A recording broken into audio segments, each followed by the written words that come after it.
अब आते हैं एमवीटी पे। एमवीटी का मतलब क्या होता है? Mean value theorem. मतलब अपने को ये फाइंड करना है कि अगर कोई बाइक अगर स्पीड से जा रही है, अगर उसका स्पीड 60 किलोमीटर या पर आवर है, कहाँ से कहाँ तक, मान लो वो 120 किलोमीटर रन किया मान लो 2 घंटे में, तो उसका एवरेज स्पीड तो आपने बता दिया। लेकिन अगर ये पूछा जाए कि कोई ऐसा पॉइंट था जहां पर वो उसका एक्चुअल स्पीड जो था वो सही में एवरेज स्पीड था, क्योंकि एवरेज स्पीड हो सकता है कहीं पर 70 की स्पीड से भागा हो, कहीं 50 की स्पीड से भागा हो कुछ समय के बाद, लेकिन कुछ ऐसा कोई पॉइंट था कि जिसमें सही में वो 60 किलोमीटर पर आवर की रफ्तार से भागा था, तो उसी को बोलते हैं आपका मीन वैल्यू थ्योरम। अगर आप इसको ये देखोगे, वो ये बोलता है there exist there exist some number c in a to b such that कि डेरिवेटिव यानी कि instantaneous speed at that c is average slope. ठीक है ना? एवरेज स्लोप मतलब कि जो एवरेज स्पीड के बराबर हो जाता है, यानी कि इंस्टेंटेनियस स्पीड किधर गया, यानी कि यहाँ पर मान लो कोई सी पॉइंट है, वो हो सकता है कि अगर आप किलोमीटर के हिसाब से देखोगे 10, 20, 30, 40, हो सकता है कि 70 किलोमीटर पे या 70 किलोमीटर से कुछ दूरी पे भी उसका स्पीड जो है वो एक्चुअल एवरेज स्पीड के बराबर हो। राइट? तो उस सी को फाइंड करना रहता है मेनली अपने को। जनरली आपको कोई दो इंटरवल दे दिया रहेगा, ठीक है, ये इंटरवल और ये इंटरवल, और उसके बोलेगा कि ये ए और बी के बीच में कोई सी को फाइंड करो। ठीक है? जिस पे आपका instantaneous speed is equal to आपका एवरेज स्पीड हो।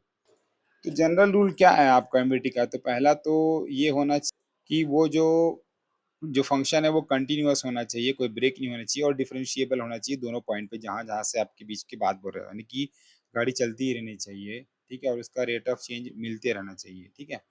अगर इसको आप सॉल्व करने जाओगे तो सबसे पहले तो मेन फंडा तो वही है कि आप एवरेज रेट ऑफ चेंज को इक्वेट करोगे इंस्टेंट स्पीड से, और आपको सी की वैल्यू फाइंड करना है। तो अगर आप देखोगे तो क्या करना है, सबसे पहले तो आप उसका एवरेज स्लोप निकाल लेना, यानी कि उसमें एग्जैक्टली फंक्शन में ए और बी की वैल्यू डाल के आप उसका एवरेज स्लोप निकाल देना, और उसके बाद से जो उसको उसका डेरिवेटिव निकाल लेना फंक्शन का। ठीक है? और दोनों को इक्वेट करने के बाद आपको आंसर मिल जाएगा सी का कि एग्जैक्ट पॉइंट कौन सा है। अगर एग्जाम्पल से देखेंगे तो अगर आपका f f x is equal to x square है, आपको बोल रहा है एमवीटी अप्लाई करो 1 और 3 के बीच में, जब ए और बी की वैल्यू 1 और 3 है। ठीक है?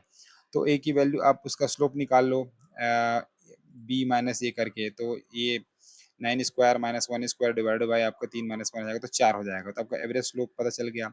अब इसका डेरिवेटिव निकाल लो, डेरिवेटिव होगा 2x। ठीक है? अब दोनों की इक्वेट कर दो, 2x इज इक्वल टू 4 कर दो।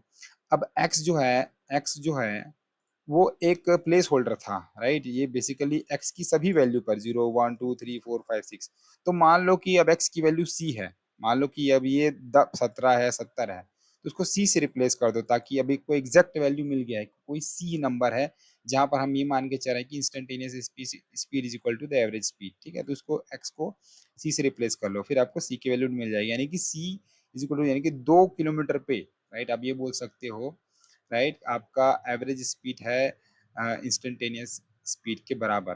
राइट?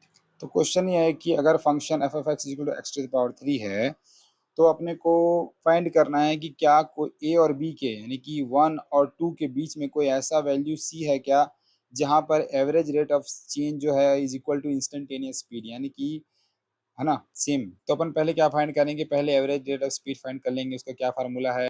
फार्मूला है F of B minus F of A divided by B minus A. तो अगर आप उसको रखोगे वैल्यू को, तो ये होगा आपका 2 का क्यूब, यानी कि होगा 8। ठीक है? माइनस 1 का cube 1 divided by 8, sorry, divided by 2 - 1, यानी कि ये हो जाएगा आपका 7। ठीक है? तो एवरेज रेट ऑफ स्पीड आपका आ गया 7।